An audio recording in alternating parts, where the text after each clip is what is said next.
अस्सलाम वालेकुम वरहमतुल्लाहि वबरकातुहू। वॉइस ऑफ लाइब्रेरी के एक नए वीडियो के साथ आपको voice of library YouTube channel पर खुश आमदीद। आज का जो हमारा टॉपिक है वो कोलेशन के बारे में है कि कोलेशन क्या होता है ये, या कोलेशन का जो लफ्ज है उसके क्या मीनिंग है, लाइब्रेरी और कुतुब खानों के अंदर कोलेशन से क्या मुराद ली जाए। जब भी कैटलॉगर किसी किताब को, जो नई आने वाली किताब है, उसका कैटलॉग बनाता है या उसको लाइब्रेरी का जो सॉफ्टवेयर होता है या सिस्टम होता है उसके अंदर उसको दर्ज करता है, तो जहाँ पे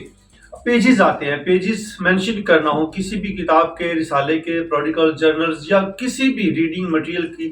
जो हमारी लाइब्रेरी का हिस्सा बन रही है, तो उसके जब पेजेस या सफ़ात की जब हम तादाद देते हैं, चाहे वो प्रिलिमिनरी पेजेस हों या रेगुलर पेजेस हों,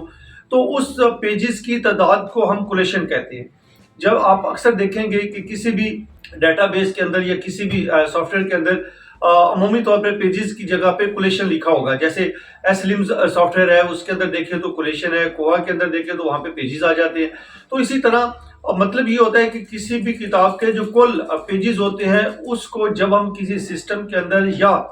कैटलॉग कार्ड बनाते हुए वहाँ पे जब पेजेस की तादाद को दर्ज करते हैं तो उसको कोलेशन कहा जाता है।